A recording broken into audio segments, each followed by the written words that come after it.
الحمدللہ کے حوالے سے مختصر گفتگو ہوئی، آج رب العالمین کے حوالے سے گفتگو ہوگی۔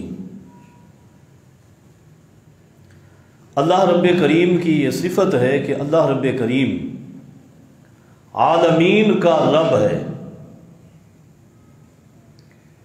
اس جملے میں توحید کی تین بڑی اقسام میں سے ایک قسم کی طرف اشارہ ہے۔ توحید کی تین بڑی اقسام، توحید ربوبیت، توحید الوہیت، توحید اسماء و صفات۔ رب العالمین میں توحید ربوبیت کا بیان ہے۔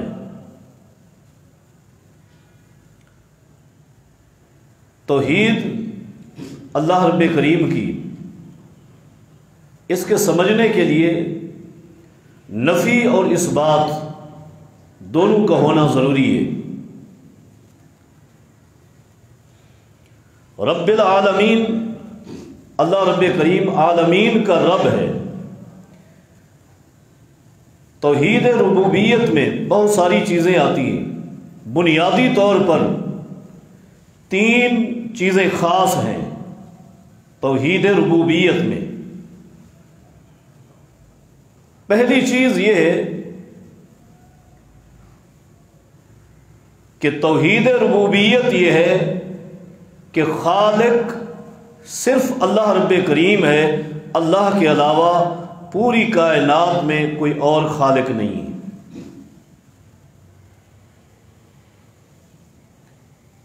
اللہ رب کریم کا ارشاد ہے، حل من خالق غیر اللہ یرزقکم من السماء والارض۔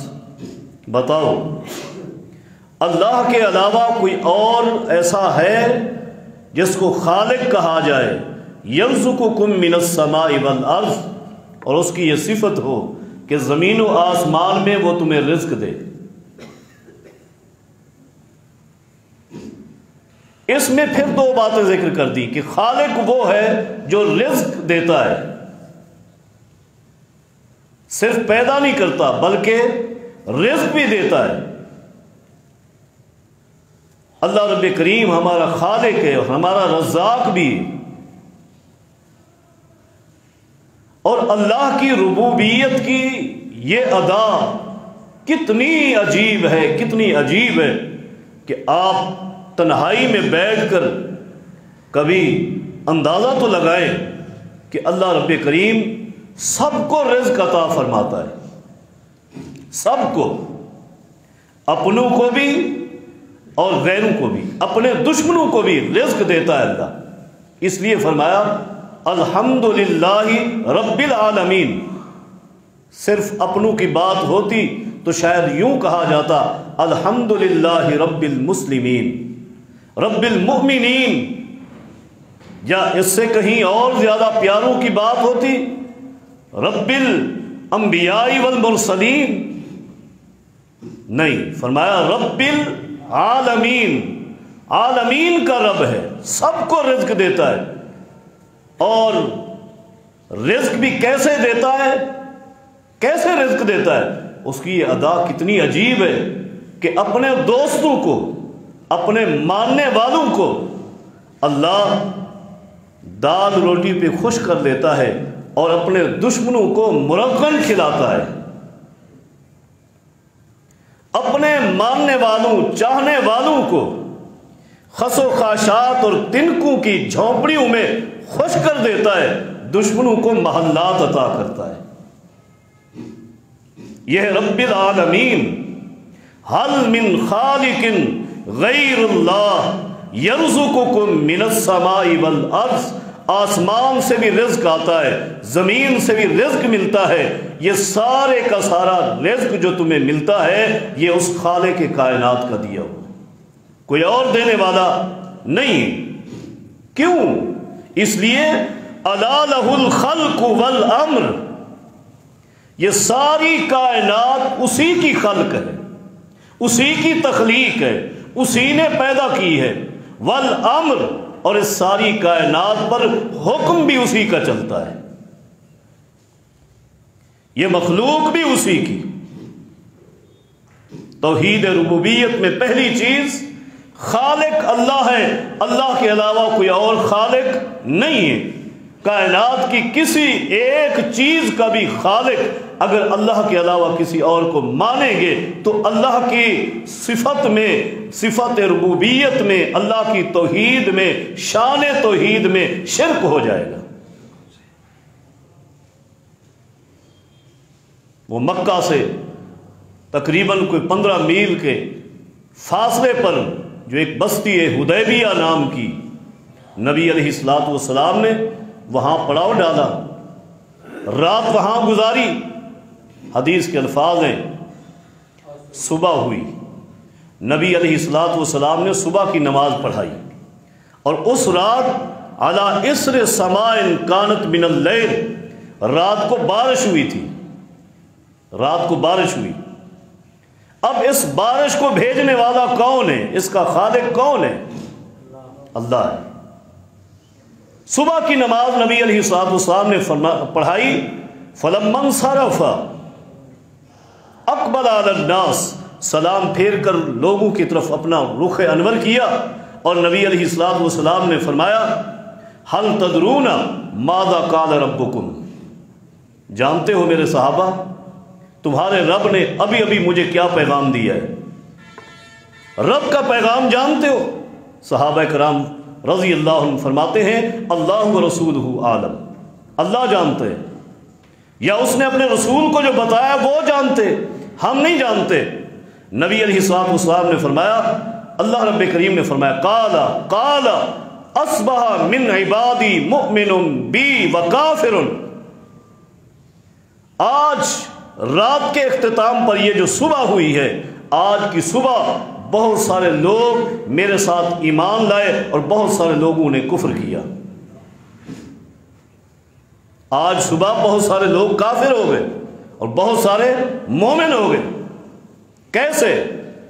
نبی علیہ الصلوۃ والسلام نے پھر وضاحت فرمائی، اما من قال مطرنا بفضل اللہ ورحمتہ فإنه مؤمن بی وکافر بالکواکب، اللہ پاک فرماتے ہیں رات کو جو بارش ہوئی، اس بارش کو دیکھ کر کچھ لوگوں نے کہا کہ یہ بارش اللہ کے فضل و رحمت سے ہوئی، اللہ کے فضل سے ہوئی، اللہ نے بھیجی، یہ اس کی رحمت ہے۔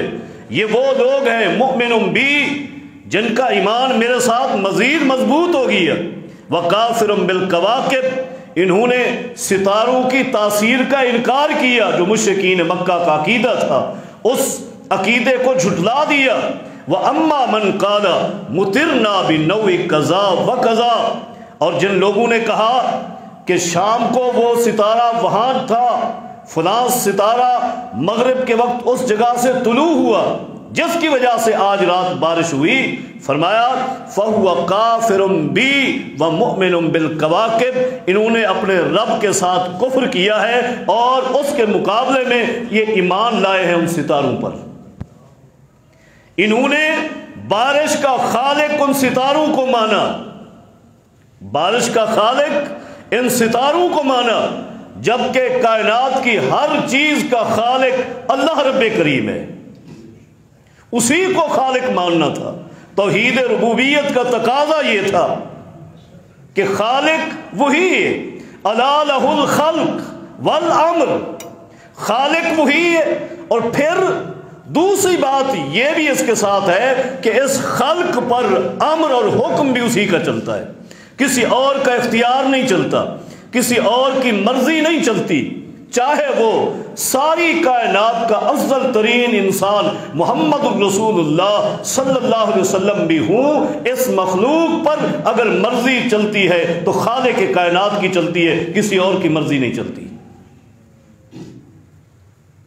صحیح بخاری اٹھائیں،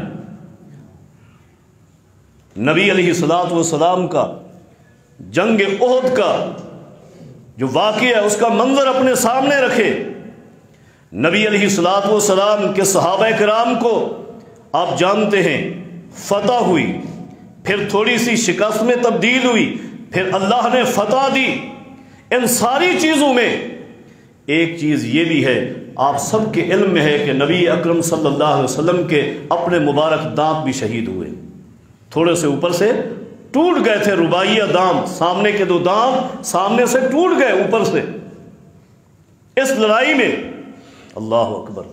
اس نقطے پر بھی اگر کوئی غور کرے تو وہ سمجھ سکتا ہے کہ مشکل کشا اللہ ہے، انبیاء مشکل کشا نہیں ہوتے۔ انبیاء پر مشکل آتی ہے، انبیاء پر مشکلات آتی ہیں۔ صحیح بخاری کے الفاظ ہے کسرت رباعیۃ النبی صلی اللہ علیہ وسلم، نبی اکرم صلی اللہ علیہ وسلم کے رباعی دانت جب شہید ہوئے، توڑے گئے، اور وہ ہوا کیسے؟ نبی اکرم صلی اللہ علیہ وسلم جب دشمنوں کے حملے میں ان کے نرغے میں آئے، اور ان کی چاہت تھی اور حملہ بھی یہی کیا کہ آج ان کو مٹا دیا جائے، آگے بڑھ کر نبی اکرم صلی اللہ علیہ وسلم پر سب سے پہلا جو تلوار کا وار کیا، اور جس وار سے آپ کے یہ دندان شہید ہوئے، وہ شہید کرنے والے، وہ یہ وار کرنے والا کون تھا؟ سیدنا سعد بن ابی وقاص رضی اللہ عنہ کا بھائی تھا، عتبہ بن ابی وقاص۔ اسی لیے آپ حدیث کو مطالعہ کریں، سیدنا سعد رضی اللہ عنہ فرمایا کرتے تھے، لوگو واللہ ما حرصت لقتل رجل قط علی قتل حرصی علی قتل اخی عتبہ، جب سے میں مسلمان ہوا، جہاد کر رہا ہوں، آج تک میں نے کسی کافر کو قتل کرنے کی اتنی خواہش نہیں کی جتنی میرے دل کی خواہش تھی کہ میرے ہاتھوں سے میرا بھائی عتبہ قتل ہو جائے، اس لیے کہ اس نے میرے پیغمبر کے دانتوں پر وار کیا، حملہ کیا، آپ کے ہونٹ بھی زخمی ہوئے۔ اور اس کے ساتھ پھر دوسرا وار کس نے کیا؟ وہ وار کرنے والا عبداللہ بن شہاب زہری ہے، اس نے وار کیا، اور نبی اکرم صلی اللہ علیہ وسلم کی پیشانی مبارک پر اس کی تلوار لگی، پیشانی سے خون بہا۔ سیدنا مالک بن سنان رضی اللہ عنہ انصاری صحابی قریب کھڑے تھے، یہ خون صاف کرنے کے لیے ان کے پاس کچھ نہیں تھا، آگے بڑھے، اپنے مبارک منہ کے ساتھ نبی علیہ الصلوۃ والسلام کی پیشانی سے اس خون کو چوس لیا۔ نبی علیہ الصلوۃ والسلام نے اس صحابی کی اس محبت کو دیکھ کر فرمایا تھا، اے مالک لن تمسک النار، تجھے جہنم کی آگ کبھی نہیں چھو سکتی ہے، تیری میرے ساتھ ایسی محبت۔ ایک اور کافر آگے بڑھا، عبداللہ ابن قمیہ اس کا نام تھا، نبی علیہ الصلوۃ والسلام کے مبارک کندھے پہ تلوار ماری، آپ نے زرہ پہنی ہوئی تھی اور اتنی زوردار وار تھا، آپ سائیڈ پر گر پڑے، کندھا کئی دن تک درد کرتا رہا، تکلیف میں رہا، نبی علیہ الصلوۃ والسلام اٹھنے لگے، اس نے دوسرا وار کیا، وہ وار بھی اس خود کے اوپر سے لگا، نبی علیہ الصلوۃ والسلام کے رخسار مبارک زخمی ہو گئے، اور یہ تلوار مارتے ہوئے اس ابن قامیہ نے اپنی بہادری کا اعلان کرتے ہوئے یہ بھی فرمایا، یہ بھی کہا تھا، خذھا یا محمد انا ابن قامیہ، اے محمد یہ بھی لو، میں اس کا بیٹا ہوں جو ملیا میٹ کر دیتا ہے، جو تباہ و برباد کر دیتا ہے، میں اس کا بیٹا ہوں۔ نبی علیہ الصلوۃ والسلام نے اس کے اس جواب میں بڑے قیمتی جملے ارشاد فرمائے، بڑی دعا کی، اللہ پاک نے اس کو فوراً قبول کیا۔ نبی علیہ الصلوۃ والسلام نے فرمایا،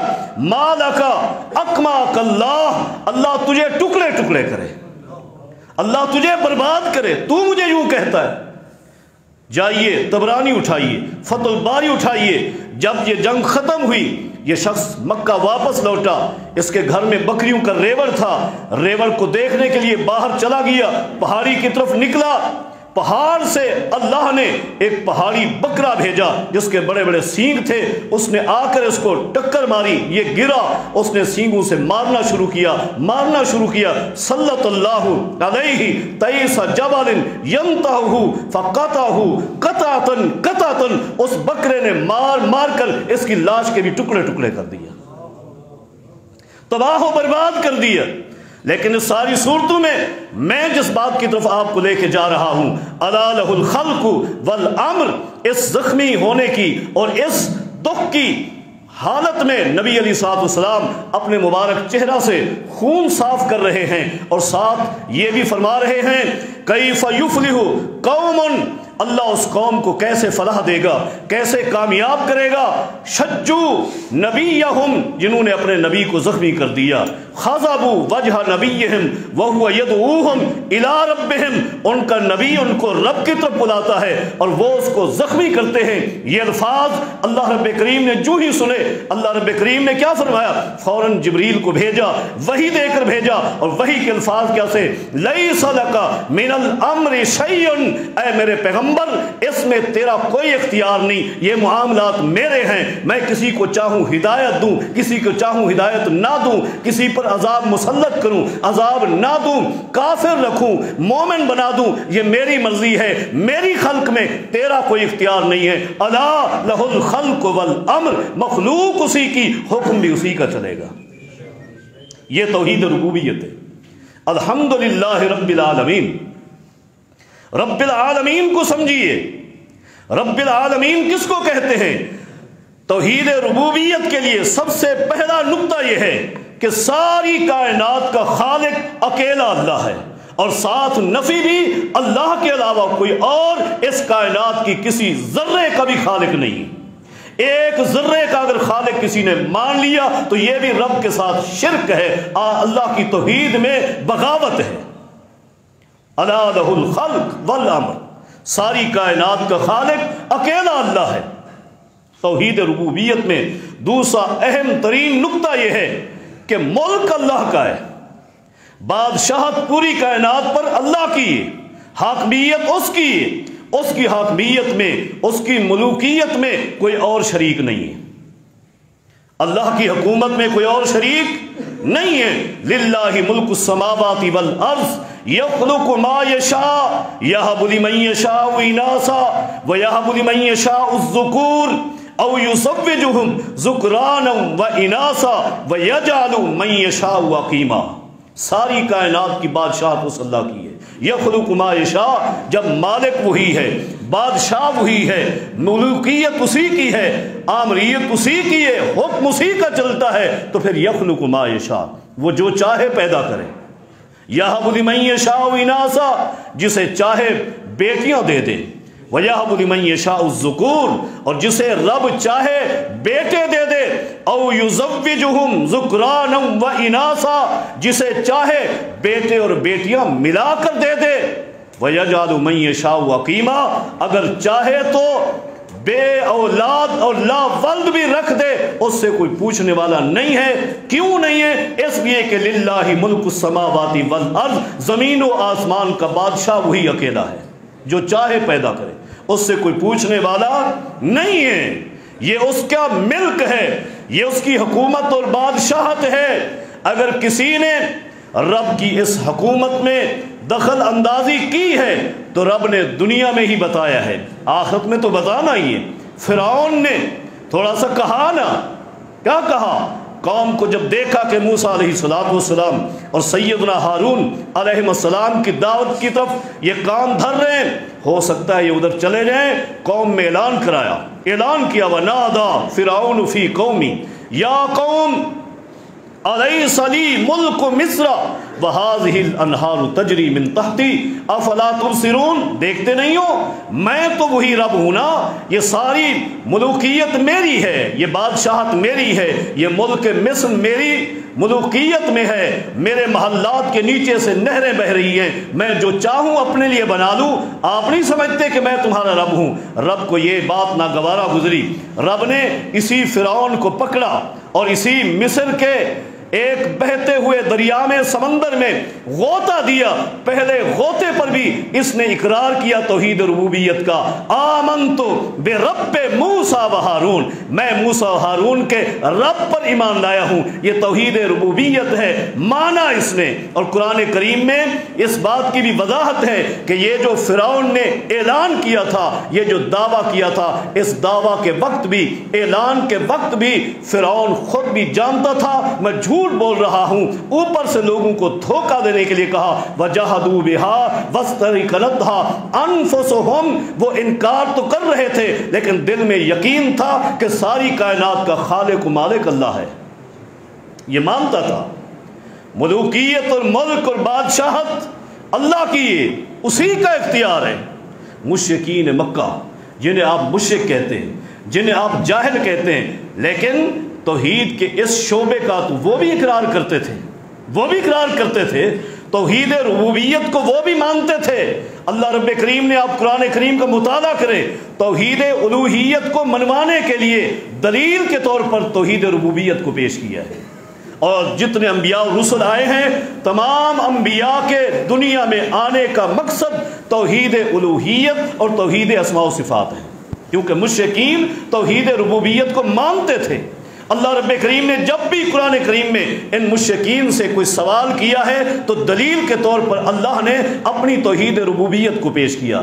اللہ کو رب مانتے تھے، پھر فرمایا یا ایھا الناس اعبدوا ربکم الذی خلقکم والذین من قبلکم لعلکم تتقون۔ یہ دعوت کیوں دی؟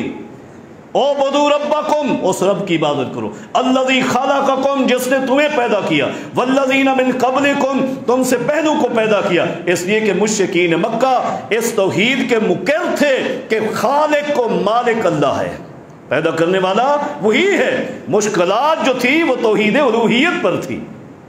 مشرکین مکہ، صحیح مسلم کی حدیث ہے، جب طواف کرتے، بیت اللہ کا طواف کرتے، حج وہ بھی کرتے تھے، عمرہ وہ بھی کرتے تھے، طریقے میں تبدیلیاں تھیں، اپنی منمانی تھی، مرضی تھی، تلبیہ وہ بھی پڑھتے تھے جو تلبیہ آپ پڑھتے ہیں، لبیک اللہم لبیک، وہ بھی یہی تلبیہ پڑھتے تھے، لیکن اپنے اس بد عقیدے کا اظہار بھی کرتے تھے، تب تلبیہ پڑھتے لبیک لا شریک لک لبیک الا شریکا تملکہ وما ملکا، اللہ ہم حاضر ہیں، تیرا کوئی شریک نہیں، تیرا کوئی شریک نہیں، الا شریکن، ہاں ہاں اے اللہ تیرے وہ کچھ شریک ہیں، تملکہ وما ملکا، جن کا تو مالک ہے وہ تیرے مالک نہیں ہے، جن کا اختیار تیرے پاس ہے ان کے پاس تیرا اختیار نہیں ہے، ہاں ہم یہ مانتے ہیں کہ ہمارے اختیارات ان کے پاس ہیں جو تو نے دیے۔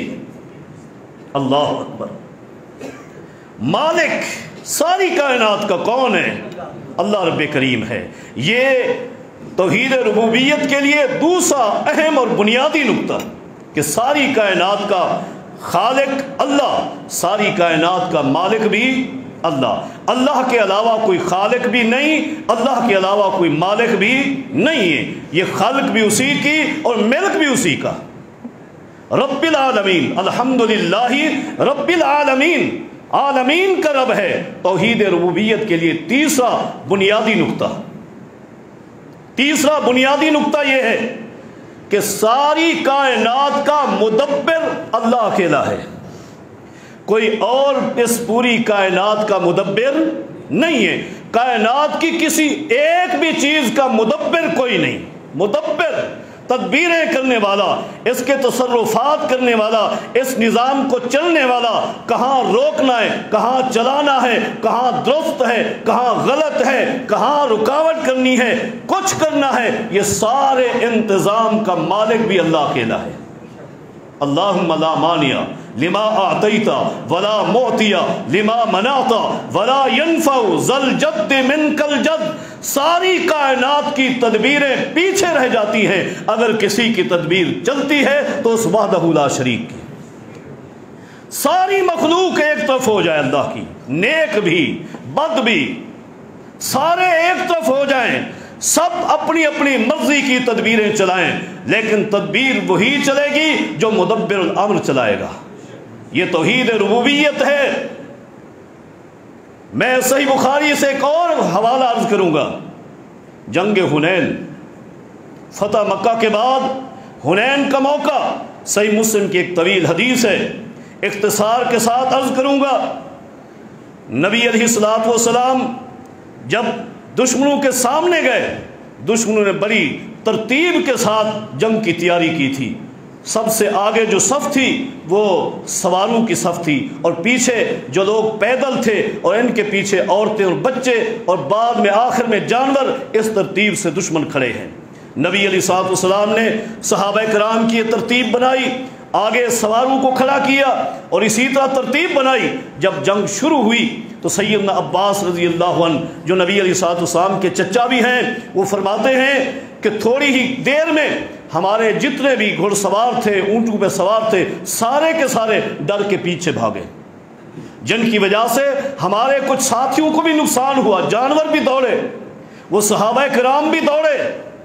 جب اس طرح بھگدڑ مچی، پریشانی ہوئی، تو سیدنا عباس رضی اللہ عنہ فرماتے ہیں نبی علیہ الصلوۃ والسلام کی جو سواری، جس خچر پر آپ سوار تھے، اس کی رسی اور لگام میرے ہاتھ میں تھی، اور اس کی ایک رکاب ابو سفیان بن حارث بن عبد المطلب کے ہاتھ تھی، یعنی وہ نبی علیہ الصلوۃ والسلام کے کزن تھے، سیدنا عباس کے بھتیجے تھے ابو سفیان۔ ان کے ہاتھ میں ایک رسی ہے، اور ایک رسی سیدنا عباس کے پاس ہے۔ نبی علیہ الصلوۃ والسلام نے جب یہ منظر دیکھا، صحیح مسلم کے الفاظ ہیں، نبی علیہ الصلوۃ والسلام نے اپنے خچر کو ایڑی لگائی اور دشمنوں کی طرف اپنے خچر کو بھگایا۔ سیدنا عباس خود فرماتے ہیں میں نے اپنے پوری طاقت سے اس رسی کو پیچھے کھینچا تاکہ آپ کا جانور آگے نہ جائے، آپ اکیلے دشمنوں کی طرف نہ جائیں۔ ادھر ابو سفیان نے بھی آپ کے جانور کو پیچھے کھینچا۔ جب جانور اڑیل ہوا، آگے نہ جانے لگا، تو نبی علیہ الصلوۃ والسلام نے سیدنا عباس فرماتے میری طرف اپنا رخ انور کیا اور فرمانے لگے اے عباس نادی اصحاب السمرہ، بیت رضوان والے صحابہ کرام کو آواز لگاؤ۔ حضرات یہاں رک کر یہ بھی عرض کروں گا، نبی علیہ الصلوۃ والسلام نے جنگ حنین کے اس موقع پر کیا الفاظ فرمائے ہیں؟ صحیح مسلم کے ناد اصحاب السمرہ، بیت رضوان والوں کو آواز دیں۔ لوگ کہاں کہاں سے آوازیں نکالتے ہیں، ناد علی، علی کو آواز لگاؤ، جنگ میں فتح ملے گی۔ سیدنا علی کو اگر ناد علی لفظ سے آپ نے مشکل کشا بنا لیا تو پھر مانو یہ 1400 صحابہ کرام بھی مشکل کشا تھے۔ کس کے تھے؟ کس نے یہ آواز لگائی؟ یہ آواز لگانے والے محمد الرسول اللہ تھے صلی اللہ علیہ وسلم۔ کیا محمد الرسول اللہ صلی اللہ علیہ وسلم کا مقام ان صحابہ سے کم تھا؟ نہیں، کائنات کے امام محمد الرسول اللہ صلی اللہ علیہ وسلم جب بھی مدد کے لیے آواز لگاتے تھے تو اکیلے رب کو آواز لگاتے تھے، ایاک نعبد و ایاک نستعین۔ نہیں، یہ تو اعلان کرنا تھا۔ سیدنا عباس سے فرمایا نادی اصحاب السمرہ، بیت الرضوان کے میرے دوستوں کو آواز لگاؤ، آئیں۔ سیدنا عباس فرماتے ہیں مجھے اس لیے کہا گیا انی ستیدن، اس لیے کہ میری آواز بہت اونچی تھی، میں نے وہیں سے کھڑے ہو کر زوردار آواز لگائی کہ اصحاب الصفہ نہیں، اصحاب بیت الرضوان، اصحاب سمرہ آ جاؤ، نبی علیہ الصلوۃ والسلام بلا رہے ہیں۔ سیدنا عباس فرماتے ہیں میں نے جو ہی آواز لگائی، اللہ کی قسم فواللہ لکأن عطفتہم کعطف البقر علی اولادہا، ہم نے دیکھا کہ کچھ صحابہ نے اپنی سواریوں کو دوڑایا نبی علیہ الصلوۃ والسلام کی آواز کی طرف، اور جن صحابہ کی سواریاں سست تھیں، اڑیل تھیں، انہوں نے سواریوں سے جمپ لگائے، کودے، تلواریں لے کر آئے، اور آوازیں تھی یا لبیک یا لبیک، آوازیں لگاتے ہوئے میدان میں نبی علیہ الصلوۃ والسلام کے آگے آگے لڑنے شروع ہو گئے۔ ادھر سے انصار نے دیکھا، انصار نے خود آواز لگائی یا معاشر الانصار، یا معاشر الانصار، اے انصاریو آ جاؤ، اللہ کے پیغمبر صلی اللہ علیہ وسلم بلا رہے ہیں۔ صحابہ کرام رضی اللہ عنہم واپس پلٹے، لڑے، بہادری کے ساتھ لڑ رہے ہیں، لیکن سیدنا عباس فرماتے ہیں رضی اللہ عنہ جتنی بھی بہادری سے صحابہ کرام لڑ رہے تھے، ہم نے دیکھا کہ لگتا یوں تھا کہ اب بھی مشرکین کو فتح مل جائے گی۔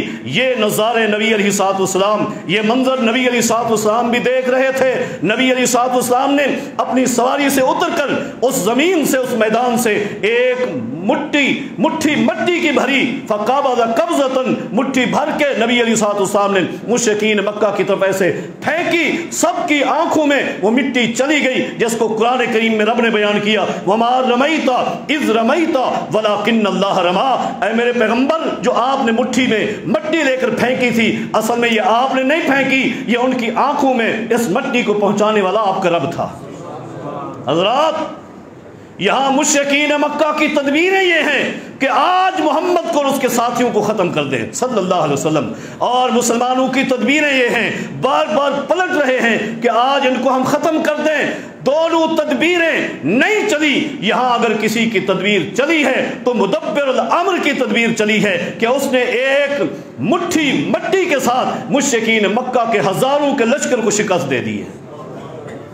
کائنات کا رب اکیلا مدبر الامر ہے۔ قرآن کریم کا مطالعہ کریں، سیدنا موسیٰ علیہ السلام، سیدنا ہارون علیہ السلام، ان دونوں کے واقعہ قرآن کریم میں بھرا پڑا ہے، بڑا واقعہ ہے، بہت اللہ نے ذکر کیا ہے۔ اختصار کے ساتھ اشارہ کروں گا، فرعون کی فرعونیت اور موسیٰ علیہ السلام اور سیدنا ہارون علیہ السلام کو گرانا اور بٹھانا، کمزور کرنا، اس کے لیے تدبیر بن کر آئی ہے۔ کیا؟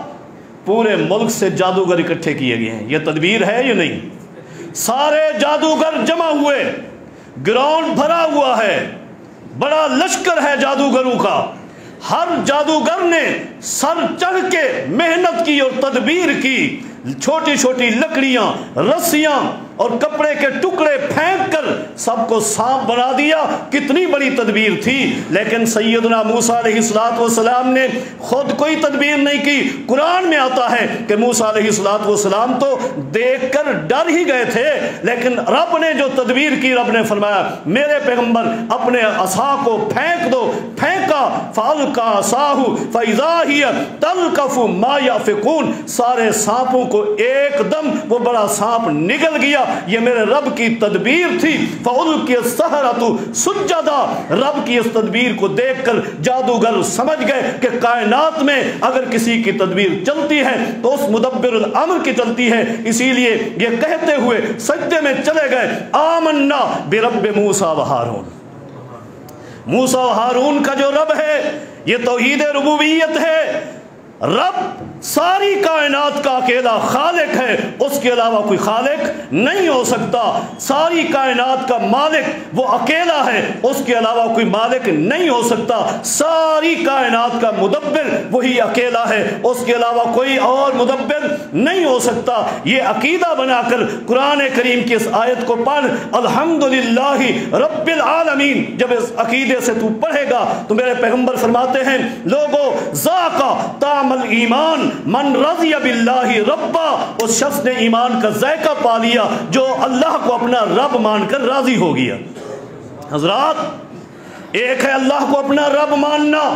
رب ماننے میں نے 3 چیزیں عرض کی ہیں۔ خالق ساری کائنات کا وہ اکیلا ہے، مالک ساری کائنات کا وہ اکیلا ہے، مدبر ساری کائنات کا وہ اکیلا ہے۔ یہ سب کچھ ماننا، یہ رب ماننا ہے۔ لیکن نبی علیہ السلام کے الفاظ پر آپ غور کریں، آپ نے فرمایا اس شخص نے ایمان کی مٹھاس چکھی ہے من رضی باللہ ربا، جو رب کو اپنا، اللہ کو اپنا رب مان کر راضی ہوا۔ رب ماننا اور ہے، راضی ہونا اور ہے۔ راضی ہونا اور ہے۔ رب نے بیماری دی، ہم سب مانتے ہیں یہ بیماری اس نے دی ہے۔ رب نے شفا دی، شفا اللہ نے دی ہے۔ رب نے بڑے کاروبار میں گھاٹا دیا، ہم بیٹھ گئے، زمینیں بک گئی، گھر بک گئے، رب نے سب کچھ کیا۔ لیکن راضی ہونا یہ ہے، رب تکلیف دے خوش ہو الحمدللہ، رب اگر خوشی دے الحمدللہ۔ آیت کی ابتدا بھی یہی ہے، الحمدللہ رب العالمین ذاق طعم الایمان، جو رب کو رب مان کر راضی ہو گیا اور الحمدللہ کہا، اس نے ایمان کا ذائقہ پا لیا۔ کل قیامت کا دن ہوگا، اسی ایمان کی مٹھاس کے ساتھ وہ اللہ کی جنت کا وارث بنے گا۔ اللہ ہم سب کو اپنی بنائی ہوئی اس خوبصورت جنت کا وارث بنا دے۔ اللہ ہم سب کو عقیدہ توحید کی فہم عطا فرما دے، پکا اور سچا موحد بنا دے۔ اقول قولی ھذا استغفر اللہ لی ولکم ولسائر المسلمین وآخر دعوانا ان الحمد للہ رب العالمین۔